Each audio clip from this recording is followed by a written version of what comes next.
Shriram Samarth. 11 February. मायेच्या तावडीतून सुटण्यास नाम हेच साधन.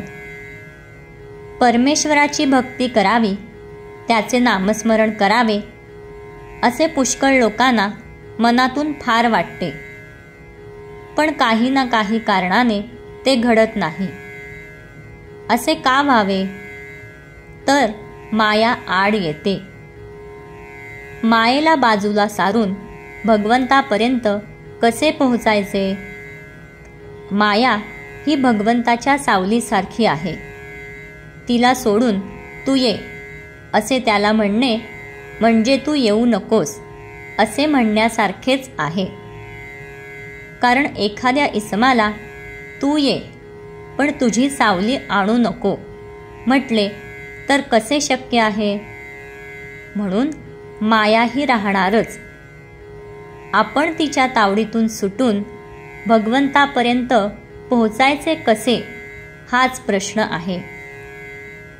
आणि या प्रश्नाचे उत्तर एकच, भगवंताचे नाम घेणे. नामानेच मायेच्या तावडीतून सुटून भगवंतापर्यंत जाता येते. जसे व्यक्तीशिवाय सावलीला अस्तित्व नाही, तसे मायेला स्वतंत्र अस्तित्व नाही. तसेच तिला स्वतंत्र शक्तीही नाही. कारण व्यक्तीच्या हालचालीप्रमाणेच तिची हालचाल होते. व्यक्ती न दिसली तरी तिची सावली जशी दिसते त्याप्रमाणे मायेचे अस्तित्व मात्र जाणवते. मायेची सत्ता भगवंतावर नाही. एखादा इसम पूर्व दिशेला चालला आहे तर त्याची सावली त्याच्या मागून त्याच दिशेने जाईल. त्या सावलीच्या मनात जर दिशा बदलून पश्चिमेकडे जाण्याचे आले तर तिला ते शक्य नाही.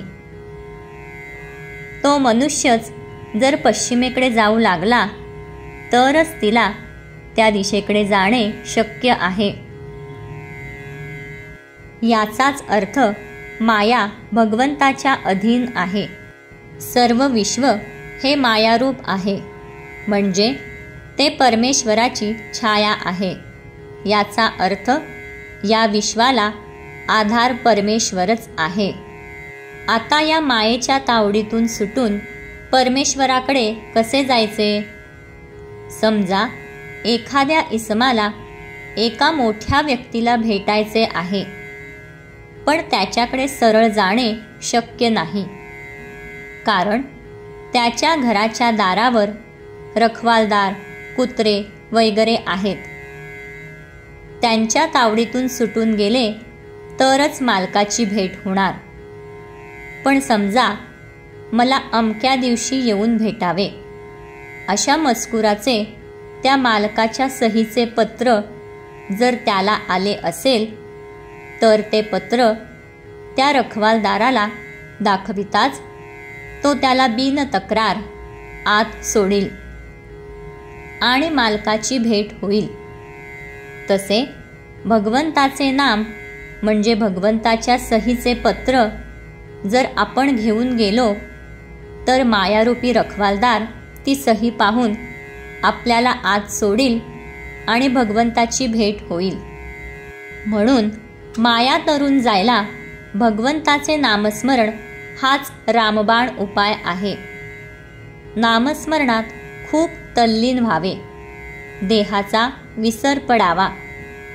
देहबुद्धी विसरून नाम घेणे हेच निर्गुण होणे आहे.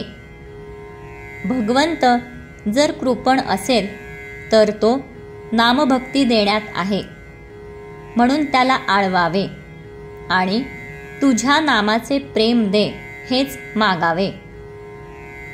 बाकी सगळे देईल, पण हे नामप्रेम तो फार क्वचित देतो, म्हणून आपण तेच मागावे. रामाचे अनुसंधान नित्य ठेवावे आणि आनंदात राहावे. विषयाची उर्मी हे मायेचे स्मरण होय. नामाचे स्मरण हे भगवंताचे स्मरण होय. जानकी जीवन स्मरण जय जय राम।